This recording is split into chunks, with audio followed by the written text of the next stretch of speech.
बिस्मिल्लाहिर्रहमानिर्रहीम। अस्सलाम वालेकुम मैथमेटिक्स मास्टरमाइंड्स, क्या हाल चाल है सब लोगों का। आई होप आप सब लोग ठीक होंगे। तो बोलें जी बेटा, आज हमारा लेक्चर नंबर 2 होगा चैप्टर नंबर 3 का। ठीक है, तो आज के लेक्चर में हमने क्या स्टडी करना है। आज के हमने टॉपिक में स्टडी करना है जी types of variations. Types of variations की डेफिनेशन है, बहुत इंपॉर्टेंट है, ये आपने अच्छी तरह याद करनी है। उसके बाद हमने एक्सरसाइज 3.2 समझनी है। ये सारी की सारी शॉर्ट क्वेश्चंस हैं, इंपॉर्टेंट शॉर्ट क्वेश्चंस हैं, बोर्ड एग्जाम्स के पॉइंट ऑफ व्यू से लाजमी करने हैं। तो इंशाल्लाह आपको सारे क्वेश्चंस करवाऊंगा और सारे क्वेश्चन अच्छी तरह समझ। अगर आप चैनल पे नए हैं तो सब्सक्राइब जरूर कर दें, और आपको लेक्चर अच्छा लगे लाइक और कमेंट जरूर किया करें। ओके बेटा, let's start our today's lecture.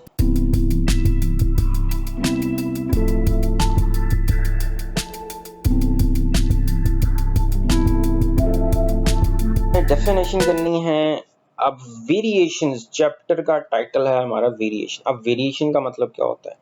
Variation का मतलब होता है change in one quantity due to change in other quantity is called variation. मतलब क्या है, दो क्वांटिटीज हों तो अगर एक क्वांटिटी को चेंज करें दूसरी क्वांटिटी में भी कुछ चेंज आ जाए तो ऐसे रिलेशन को हम बोलेंगे variation.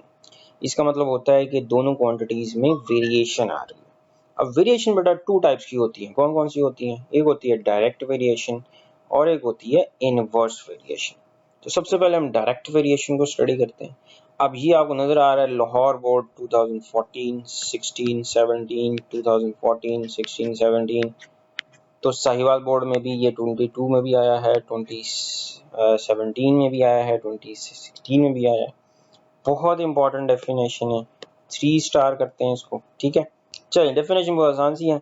A relation of two quantities such as increase in one quantity causes the increase in the other quantity or decrease in one quantity causes the decrease in the other quantity is called direct variation. अब इसको explain करता हूँ मैं। ठीक है, क्या है explanation कि अगर आपके पास दो क्वांटिटीज हो, ठीक है, ऐसा रिलेशन कि एक क्वांटिटी को इंक्रीज करने से उसी हिसाब से दूसरी क्वांटिटी भी इंक्रीज कर जाए, या फिर अगर एक क्वांटिटी को डिक्रीज करें उसी हिसाब से दूसरी क्वांटिटी भी डिक्रीज हो जाए, तो ऐसी वेरिएशन को हम बोलते हैं डायरेक्ट वेरिएशन। आई होप समझ आ गई होगी। डेफिनेशन इजी से है, बोर्ड में आई भी हुई है, याद कर लें अच्छी तरह। ठीक है, इसको एग्जांपल से समझते हैं। रेडियस एंड सर्कमफ्रेंस, ये एक डायरेक्ट वेरिएशन की एग्जांपल है। मतलब क्या है, रेडियस बढ़ाएंगे सर्कमफ्रेंस भी बढ़ जाएगा, रेडियस कम करेंगे सर्कमफ्रेंस भी कम हो जाएगा। दूसरी example, faster the speed longer the distance covered. मतलब स्पीड ज्यादा होगी तो डिस्टेंस भी ज्यादा कवर होगा। तो इस तरह की जितनी भी एग्जांपल्स हैं जिसमें आप एक को चेंज करें, इंक्रीज करें, दूसरी भी इंक्रीज हो जाए, उसको बोलेंगे हम डायरेक्ट वेरिएशन। अब डेली लाइफ की एग्जांपल ले लेते हैं, मनी एंड फूड। ठीक है, आसान सी एग्जांपल है। मतलब आप बाहर खाना खाने जाते हैं, जितना आपके पास अमाउंट ज्यादा होगा उतने ज्यादा का आप खाना खा सकेंगे। ठीक हो गया, पैसे कम होंगे तो कम खाना खा सकेंगे, पैसे ज्यादा होंगे तो ज्यादा खाना खा लेंगे, ज्यादा अच्छे रेस्टोरेंट में जाके खा लेंगे। ठीक हो गया। इस तरह वेजेस एंड एफर्ट्स, जितनी ज्यादा मेहनत करेंगे उतनी ज्यादा आपको पैसे मिलेंगे। ठीक है, जैसे एक मजदूर है, जितनी वो मेहनत करता है उसी हिसाब से उसको उतनी ही उसको पे मिलती है। इसी तरह स्टोरेज क्वांटिटी को बढ़ाएंगे तो स्पेस भी बढ़ जाएगी। मतलब जैसे आपके मोबाइल फोन्स हैं, अब आपके पास 64 GB का मोबाइल फोन है, अगर आप उसमें 128 का मेमोरी कार्ड लगा देते हैं तो आपकी स्पेस भी क्या हो जाएगी, बढ़ जाएगी। स्टोरेज बढ़ा दी, स्पेस भी बढ़ गई। ठीक है, चलें, ये डेफिनेशन होगी डायरेक्ट। इनवर्स पे आ जाओ। अब इनवर्स की definition Lahore board, Gujranwala board, Sahiwal board में ऑन एंड ऑफ आ चुकी है। डेफिनेशन देखें, a relation between two quantities such that increase in one quantity causes the decrease in the other quantity और vice versa। vice versa का मतलब होता है कि उलट इसका, अगर हम क्वांटिटी को डिक्रीज करें तो दूसरी क्वांटिटी इंक्रीज हो जाए, या एक क्वांटिटी को इंक्रीज किया है दूसरी डिक्रीज हो जाए, तो इसका मतलब होता है ये कौन सी वेरिएशन है, ये है इनवर्स वेरिएशन, उलट हो जाए। एग्जांपल करते हैं, increase in workers will decrease the days। अगर आप एक काम करवा रहे हैं, कुछ वर्कर्स आपने लगाए हुए हैं, अगर आप वर्कर्स की तादाद बढ़ा देंगे, काम कम दिनों में कंप्लीट हो जाएगा। Increase the speed will decrease the time. अगर आप स्पीड बढ़ा लेंगे, आपका जो डिस्टेंस है जितना आपने कवर करना है वो कम वक्त में तय हो जाएगा। ठीक है, तो ये इसी तरह आप इसमें देख लें। Freshness of vegetable and time. आपको पता है कि जैसे जैसे वक्त गुजरेगा वेजिटेबल्स की फ्रेशनेस कम होती जाएगी। एक वक्त आएगा कि समझ लें जी ये गल सड़ जाएंगे। ठीक है, इसी तरह एक्सपेंसेस एंड सेविंग्स। अगर आपके एक्सपेंसेस बढ़ते जाएंगे, सेविंग कम होती जाएगी। ठीक है, जो कि आजकल के हालात हो रहे हैं। ठीक है, एक्सपेंसेस बढ़ते जा रहे हैं, सेविंग कम होती जा रही है, बिजली के बिल एटसेट्रा। तो आई होप समझ आ गए होंगे। इसी तरह toys and free space in the room. अगर आपके कमरे में टॉयज ज़्यादा हैं तो आपके कमरे की स्पेस कम हो जाएगी। अगर आपके पास टॉयज कम हैं तो कमरे की स्पेस ज़्यादा हो जाएगी। तो ये है इनवर्स वेरिएशन। अब दोनों समझ आ गई होंगी। अब हम करते हैं इनके मैथमेटिकल एक्सप्रेशंस।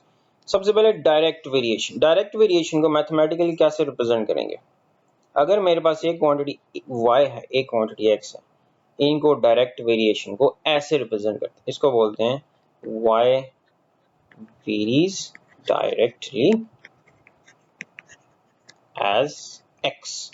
तो इसको हम मैथमेटिकली ऐसे लिखते हैं। ये प्रोपोर्शनल का साइन होता है। जब प्रोपोर्शनल को खत्म करेंगे तो हमें k कांस्टेंट लगा देंगे। इसको बोलते हैं कांस्टेंट ऑफ प्रोपोर्शनैलिटी। तो ये रिलेशन हम डायरेक्ट वेरिएशन को ऐसे रिप्रेजेंट करते हैं। अगर मैंने इसमें से k फाइंड करना हो तो y over x is equal to k आ जाएगा। ठीक है, इसी तरह इनवर्स वेरिएशन का मैथमेटिकल एक्सप्रेशन कैसे बनेगा? उसके लिए हम ऐसे लिखेंगे y varies inversely with x। ठीक है, तो जब भी हम प्रोपोर्शनल को खत्म करेंगे k लगाएंगे, k प्रोपोर्शनलिटी कांस्टेंट है, तो x y किसके इक्वल आ जाएगा? k के। तो ये हमारा मैथमेटिकल एक्सप्रेशन होता है किसी भी दो क्वांटिटीज को रिप्रेजेंट करने के लिए, इनवर्स वेरिएशन। ठीक है, अब समझ आ गया होगा। चलो जी, टाइम ज़ाया नहीं करते अब हम एक्सरसाइज पे चलते हैं। इंपॉर्टेंट एक्सरसाइज है। पहला क्वेश्चन है जी, क्वेश्चन को समझते हैं पहले। क्या है?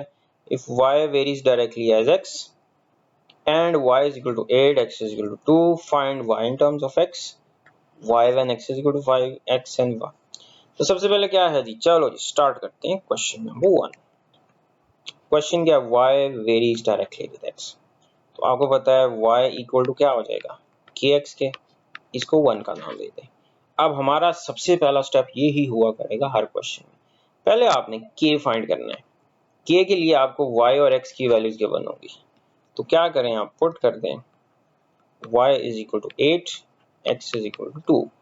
ठीक है, तो अब यहाँ पे y की वैल्यू 8 पुट कर दी, x की वैल्यू 2 पुट कर दी, तो यहाँ से आपको k की वैल्यू क्या मिल गई? Which is 4। अब ये k की वैल्यू आपने इक्वेशन 1 में पुट कर देनी है। तो y इज इक्वल टू किसके आ गया? 4x के। तो ये हमारे फर्स्ट क्वेश्चन का आंसर हो गया। Right y in terms of x। ठीक है, चलो जी अब क्या कर रहे हैं? अब वो कह रहे हैं x की वैल्यू 5 पुट करो, y फाइंड करो। मतलब अब हमने x को 5 पुट करना है, तो y की वैल्यू निकाल लो। x को 5 पुट किया तो देखो y की वैल्यू क्या आ गई? y की वैल्यू आ गई 20। ये हमारे सेकंड क्वेश्चन का आंसर हो गया। ठीक है, अब आ जाओ थर्ड में। थर्ड में क्या है? थर्ड में हमने फाइंड करना है x when y is equal to 28। अब y की वैल्यू 28 पुट कर दो। कहाँ पे? इक्वेशन 1 में, सॉरी 2 में। तो यहाँ पे y, तो y की वैल्यू पुट कर दो आप 28 is equal to 4x। 28 over 4 हो गया, तो x की वैल्यू क्या आ गई आपके पास? 7। And this completes your question number 1। ठीक है, आई होप समझ आ गया होगा। क्या करना है जी, आपने पहले वेरिएशन का y is equal to kx बनाना है, फिर k की वैल्यू फाइंड करनी है, जब k की वैल्यू आ जाए पुट करके एक एक्सप्रेशन बना लेना x और y में, फिर एक x की वैल्यू गिवन है या y की वैल्यू गिवन है तो x फाइंड कर लेना है, x की वैल्यू गिवन है तो y फाइंड कर लेना है। सेम ये आपका क्वेश्चन नंबर 2 है। चलो जी करते जाते हैं साथ साथ। तो वेरीज डायरेक्टली विद x, तो y इज इक्वल टू क्या आ गया, kx के आ गया। अब आप देखो आपको y गिवन है, x गिवन है, पहले k फाइंड करना है। Put y is equal to 7, x is equal to 3 first equation. तो y की वैल्यू आ गई 7 और x की वैल्यू आ गई 3। अब यहां से आपको k की वैल्यू मिल गई, ठीक है। अब ये k की वैल्यू अब 1 में पुट कर दो, तो y इज इक्वल टू क्या आ गया, 7/3x। ये आपकी क्वेश्चन बन गई। अब हमारा फर्स्ट क्वेश्चन का आंसर हो गया यहां से।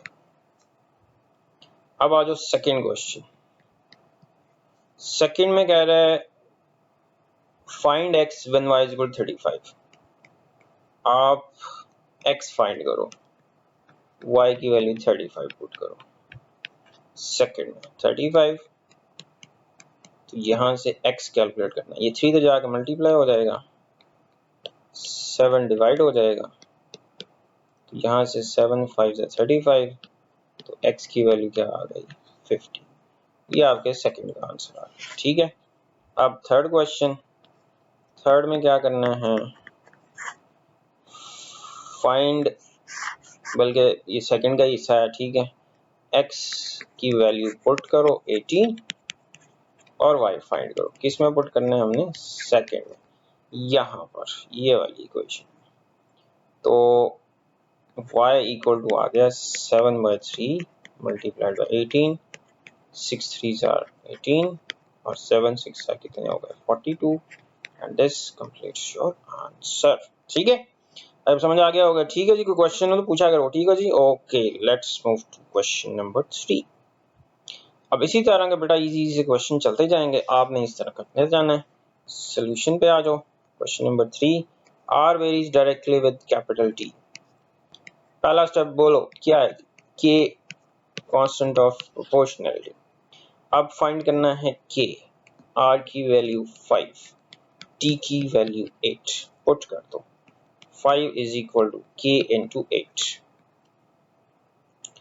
तो 8 इधर आके डिवाइड हो गया, के की वैल्यू आ गई, तो आर इक्वल टू किसके आ गया 5/8 into T, and this is your second equation. अब आपको क्या फाइंड करना है, find R when T is equal to 64। अब आप टी को 64 पुट करो, तो आर की वैल्यू फाइंड करनी है, तो 64 पुट कर दिया, 8 8 64, तो आर की वैल्यू आ गई जी 8 5 40, ठीक है। अच्छा जी, इसी तरह अब क्या फाइंड करना है, टी फाइंड करना है, आर को 20 पुट करना है। अब आर को 20 पुट कर दो सेकंड में, तो आपको टी फाइंड करना है, तो यहाँ पर पुट करनी है, ठीक है। तो 5/8 टी, 8 इधर आके मल्टीप्लाई हो जाएगा, 4 5 20, 8 5 4 32, तो इसका मतलब टी की वैल्यू क्या आ गई 32, and this is your required answer, ठीक है। अब क्वेश्चन समझ आ गया होगा। Let's move to question number 4। Question number 4 है जी, R is directly proportional to T square, ठीक है। तो यहां से r इज इक्वल टू क्या आ गया के टी स्क्वायर, फर्स्ट इक्वेशन। पहले के फाइंड करो, r की वैल्यू 8 पुट करनी है और t की वैल्यू 3 पुट करनी है, ठीक है। तो r 8 पुट कर दिया, ठीक है। तो 3 का स्क्वायर हो जाएगा 9, 9 इधर आके डिवाइड हो जाएगा, तो k की वैल्यू आ गई जी आपके पास 8/9। तो यहाँ पे पुट कर दो क्वेश्चन नंबर 1 में, तो 8/9 T square, this is our second equation. अब कैलकुलेट क्या करना है, r फाइंड करना है t6 हो, चलो जी t6 पुट करो, तो r is equal to 8/9 6 8/9 36 9 4s are 36 and 8 4s are कितने हो गए 32 and this completes your question. r is equal to 32. ठीक है, इजी से ये क्वेश्चन, आई होप आपको समझ आ रहे होंगे। बहुत आसान से क्वेश्चन है, हलवा क्वेश्चन है जिसको मैं बोलता होता हूँ। चलो जी, क्वेश्चन नंबर 5 सॉल्यूशन करते हैं इसका। तो v directly vary with r cube, v is equal to k r cube. First equation r calculate करो, पुट कर दो v5 r3 5 r की वैल्यू 3, तो 3 का क्यूब होता है 27, राइट साइड पे जाके डिवाइड हो जाएगा। ठीक है, तो अब हमारे पास v इक्वल आ गया 5/27 r cube. This is our second equation. अब क्या फाइंड करना है जी, v पुट करना है 625 r फाइंड करना है, तो पुट कर दो v को 625। ठीक है, तो अब इसको कैलकुलेट कर लो। v को पुट कर दिया 625 कहाँ पर, ये वाली इक्वेशन जो ऊपर लिखी हुई है। ठीक है, तो 5/27 इंटू आर क्यूब, इसको मैं ऐसे भी लिख सकता हूँ आर क्यूब। अब ये 27 इधर आके मल्टीप्लाई हो जाएगा और ये 5 इधर आके डिवाइड हो जाएगा। 5 कैंसिल करेगा इसको, 125 इंटू 27। अब आर क्यूब, अब 125 क्या होता है 5 का क्यूब, 27 3 का क्यूब। अब देखो हमने आर क्यूब है, इसको खत्म करना है, बोथ साइड पे कितनी पावर ले लेनी है 1/3। तो ये क्यूब क्यूब से कैंसिल, ये क्यूब क्यूब से कैंसिल, क्या बचा 5 इंटू 3, तो 5 इंटू 3 कितना होता है, that is 15 and this is your required answer. ठीक है, चलो next question. Same w varies directly as u cube, तो w varies directly as u cube, so w will be equal to ku cube। First equation, पहले आपने k find करना है। ठीक है, हर क्वेश्चन में ऐसे ही, पहले k फाइंड करना है फिर बाकी चीजें। w की वैल्यू 81 पुट करनी है, u की वैल्यू 3 पुट करनी है। ठीक है, पुट करो 81, u की वैल्यू 3। अब 3 का क्यूब होता है 27, तो यहां से k की वैल्यू क्या आ गई 81/27। ये डिवाइड हो रहा है, 9 9s are 81, 9 3s are फिर गया 3 3s are 9, 3 1s are, तो k की वैल्यू क्या आ गई जी 3 आ गई। तो ये k की वैल्यू फर्स्ट में पुट कर दो, क्या आ गया 3u cube, that is your second equation. अब फाइंड क्या करना है जनाब, क्या फाइंड करना है, u पुट करना है 5 और w फाइंड करना है। चलो जी, पुट कर दो u की वैल्यू 5। ठीक है, w कैलकुलेट कर लो, बहुत इजी से क्वेश्चन है। तो w इज इक्वल टू, तो w की वैल्यू आ गई 5 3 जा 15, 3 2 जा 6 and 1 7 और 3, तो क्या आंसर आ गया w का, विच इज 375। ठीक है, अब समझ आ गया क्वेश्चन। पहला k फाइंड करना है, फिर k पुट करके फॉर्मूला बना लेना है, फिर जो वैल्यूज पूछेगा वो फाइंड कर लेनी है। एक वैल्यू गिवन होगी, सेकंड वैल्यू फाइंड कर लेनी है। ये सारे क्वेश्चन है जी डायरेक्ट वेरिएशन। अब आएगा इनवर्स वेरिएशन का क्वेश्चन। क्या कह रहा है जी, y varies inversely as x, इसको कैसे लिखोगे बताओ। हाँ जी, y varies inversely with x को ऐसे लिखते हैं, y is proportional to 1/x। Proportion को खत्म किया आ गया, तो x y is equal to k, ये हमारे पास फर्स्ट इक्वेशन आ गई। चलो वही प्रोसेस पिछले 6 क्वेश्चन में रिपीट किया था, y की वैल्यू पुट करो, x की वैल्यू पुट करो, तो आपको k मिल जाएगा। ठीक है, तो x 2 है, y 7 है, तो बेटा यहां से k की वैल्यू आ गई जी आपके पास 40। अब ये k की वैल्यू पुट करो 1 में, तो xy is equal to 14, this is our formula. अब xy की वैल्यू है 14। अब आपको कह रहा है y फाइंड करो, अगर x 126 है तो x को 126 पुट करो और आपने y फाइंड कर लेना। x की वैल्यू 126 सेकंड में पुट करनी है, तो 126 y इक्वल टू 14, 126 राइट पे जाके डिवाइड हो जाएगा। अब 14 9s आर 126 होता है, ठीक है, तो क्या आंसर आ गया 1/9 and that is your smiling answer. ठीक हो गया जी। तो ये इनवर्स वेरिएशन के क्वेश्चन अब आगे सारे इनवर्स के हैं।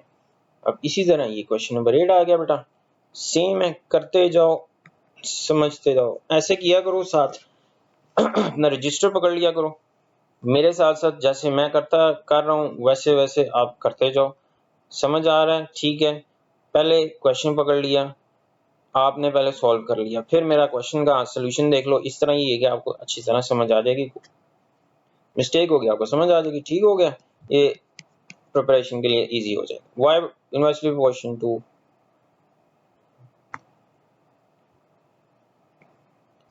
तो y इज इक्वल टू क्या आ गया k over x, xy is equal to क्या आ गया k फर्स्ट। अब क्या फाइंड करना है, k फाइंड करना है, वही चीज जो हम पिछले 7 क्वेश्चंस में कर चुके हैं, 8वें क्वेश्चन में भी वही करना है, मतलब मेथड वही है। पहले k कैलकुलेट करो 4, तो यहां से k की वैल्यू क्या आ गई 12, ये k की वैल्यू पुट कर दो जनाब, xy इज इक्वल टू 12। अब आप इसको देखो फाइंड क्या करना है, आपने x फाइंड करना है, y 24 पुट करना है,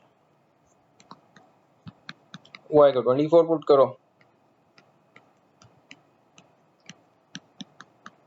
तो ये 24 राइट साइड पे जाएगा, डिवाइड हो जाएगा,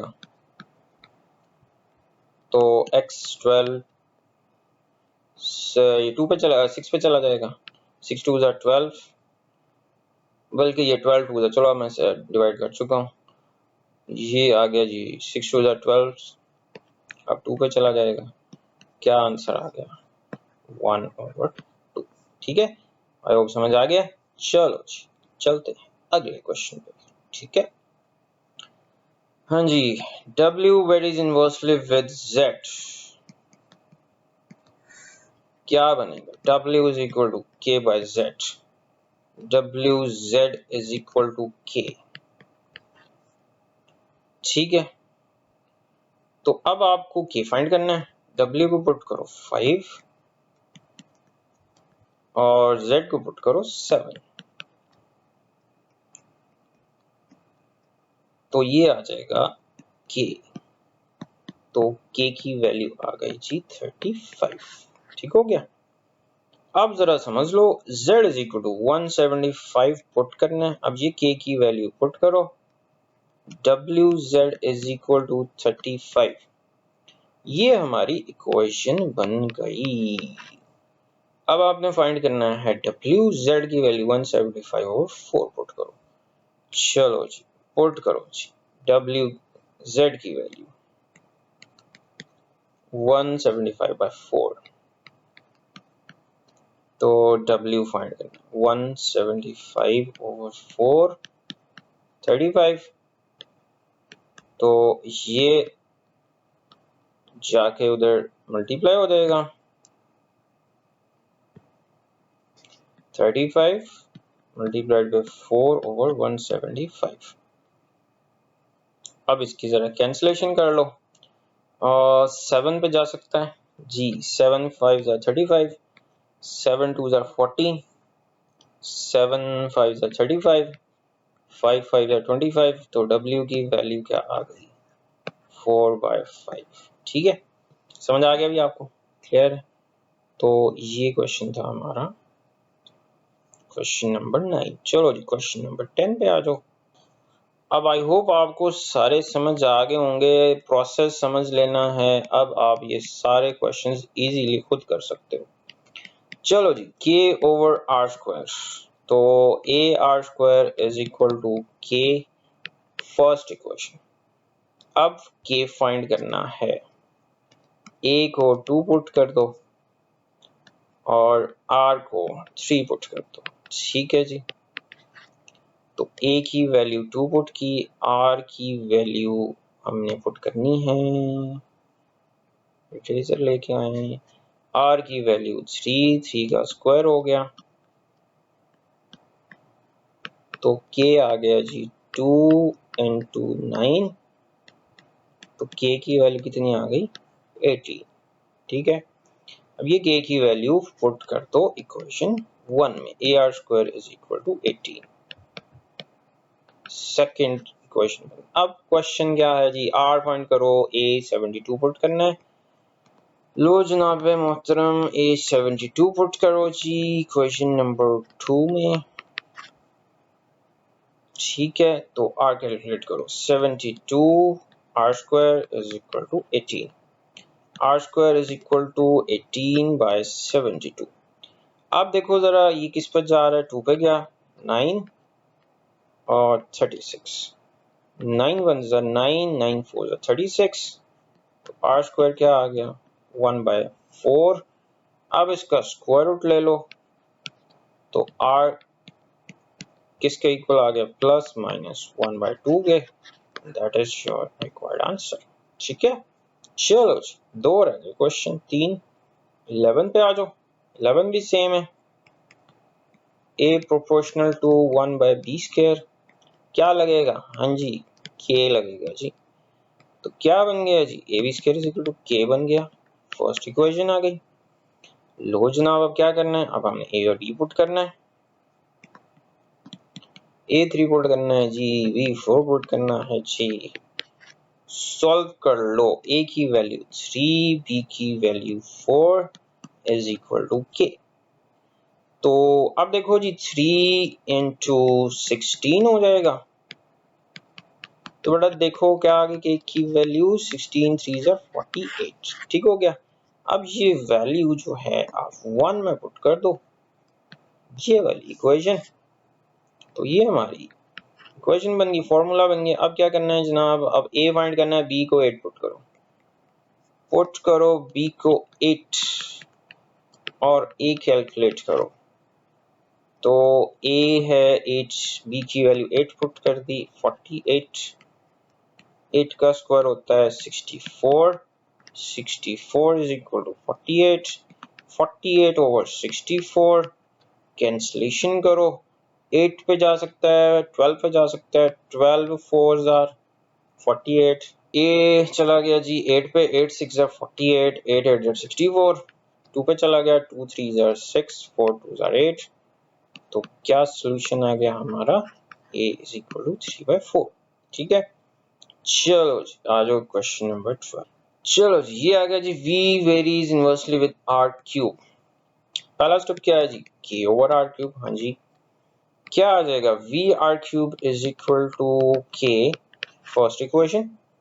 क्या फाइंड करना है जनाब, अब जनाब मोहतरम आपने फाइंड करना है k, v को 5 पुट कर दो, r को 3 पुट कर दो, v को 5 रख दिया, r को 3 पुट कर दिया, तो यहां से k फाइंड हो जाएगा, तो ये बन गया जी 5 और 3 का क्यूब होता है 27, तो यहां से k क्या बना, 7 5 35, 5 2 10, तो k की वैल्यू आ गई 135, ये वैल्यू फर्स्ट में पुट करो, v R cube is equal to 135, तो ये आपकी सेकंड बनी। अब फाइंड क्या करना है जनाब, आपने पहले हम इसमें 2 चीजें फाइंड करनी, पहले v फाइंड करना है, r को 6 पुट करो, पहले जी r को 6 पुट किया, ठीक है 6 का क्यूब हो गया, तो ये आ गया 135 ओवर 216। अब इसकी देखो कैंसलेशन हो रही है, किस पे कैंसिल होगा, 5 पे, 3 पे, 3 पे गया, 4 3 जा 12, 5 3 जा 15, 7 3 जा 21, ठीक है अब ये चला गया जनाब फिर 3 पे, 3 1s are 3, 5 3s are 15, 3 2s are 6, 4 3s are 12। अब फिर ये गया 3 पे, 5 3s are 15, 8 3s are 24, तो v की वैल्यू आ गई 5/8। अब एक और वैल्यू फाइंड करनी है, और वो कौन सी वैल्यू फाइंड करनी है, r फाइंड करना है v320। चलो जी, अब पुट करना है v को 320 और r कैलकुलेट करना है। यहाँ पर v को पुट कर दिया 320, r cube is equal to 135, तो r क्यूब इक्वल आ जाएगा 135 ओवर 320। तो अब बेटा किस पे कैंसलेशन हो रही है, चलो जी फिर हम ऐसे करते हैं 3 पे करते हैं। 3 4s are 12, 3 5s are 15, 3 1s are 3। ओहो गड़बड़ हो गई, 3 पे नहीं जाएगा ये, तो r क्यूब इक्वल आ गया 135 ओवर 320। 5 पे जाएगा, 5 2s are 10, 5 7s are 35, 5 6s are 30 और 5 4s are 20, ये आ जाएगा 27/64। अब आप देखो r क्यूब है, 27 किसका क्यूब होता है, 3 का, 64 4 का, बोथ साइड्स पे पावर 1/3 ले लो, तो r की वैल्यू क्या आ गई, 3/4, and this is your required answer. ठीक है, समझ आ गया। चलो जी लास्ट क्वेश्चन, तो ये भी सेम उसी पैटर्न पे जो भी किया क्वेश्चन हमने। m varies inversely with n cube. पहला स्टेप क्या होता है जनाब, आखिरी क्वेश्चन है, बताते जाओ भाई। चलो जी mn क्यूब k के इक्वल आ गया। अब आपको फाइंड करना है k, m को 2 पुट करो, n को 4 पुट करो, m की वैल्यू 2, n की वैल्यू 4। ठीक है, तो इसको सॉल्व करो, 4 का क्यूब हो गया 64, तो यहाँ से k की वैल्यू आ गई 128। अब ये वैल्यू यहाँ पुट कर दें फर्स्ट में, mn क्यूब किसके इक्वल आ गया 128 के, तो ये हमारी इक्वेशन बन गई, फॉर्मूला बन गया। अब इसमें भी दो वैल्यूज निकाल दें, पहले m फाइंड करना है, n को 6 पुट करो। चलो जी n को पहले 6 पुट करते हैं, तो n की वैल्यू 6 पुट कर दो, तो 6 का क्यूब होता है 260, तो ये 216 लेफ्ट साइड पर ले जाओ, डिवाइड हो जाएगा। अब इसकी कैंसलेशन करते जाओ, 6 2s are 12, 4 2s are 8, 2 1s are 2, 8 2s are 16,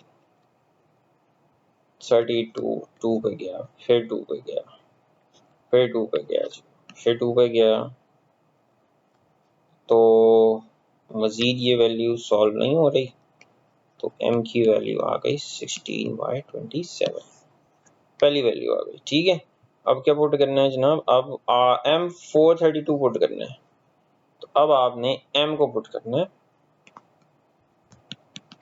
432 equation number 2 में, वो कौन सी है, वो ये वाली है, तो ये बनेगा जी 432 n cube is equal to 128, तो n क्यूब इक्वल आ गया 128 ओवर 432, 2 पे कैंसिल हो जाएगा, 6 2s are 12, 4 2s are 8, 2 2s are 4, 2 1s are 2, 6 2s are 12, तो n क्यूब इक्वल आ गया 64/216। अब देखो 64 4 का क्यूब है, 16 2 16 6 का क्यूब है, तो अब आप बोथ साइड्स पे क्यूब रूट ले लो, तो 4/6 की पावर 3 है, क्यूब रूट ले लिया, 1/3 ले ली, कैंसिल हो गया, n की वैल्यू आ गई 4/6। 4/6 को कैंसिल करो, क्या आंसर आ गया जी 2/3। तो समझ आ गई बात, क्लियर है। तो इस तरह आपने इसको सिंप्लीफाई कर देना है। तो आई होप ये पूरी एक्सरसाइज आपको समझ आ गई होगी। तो ये है जी आज का आपका लेक्चर सारे का सारा। 13 के 13 क्वेश्चन मैंने समझा दिए। तो इंशाल्लाह नेक्स्ट लेक्चर जो है वो होगा आपका एक्सरसाइज 3.3 का। तो ये 3 एक्सरसाइजेस करने के बाद इसके बाद मैं एक टेस्ट अपलोड करूंगा। वो टेस्ट आपने करना है खुद घर पे बैठ के, ठीक है, रिवीजन के लिए, ताकि आपको पता लग जाए कि आपकी तीनों एक्सरसाइज कंप्लीट हो गई हैं, समझ आ गए। तो ये है जी आज का लेक्चर। तो इंशाल्लाह मिलेंगे नेक्स्ट लेक्चर के लिए। अल्लाह हाफिज।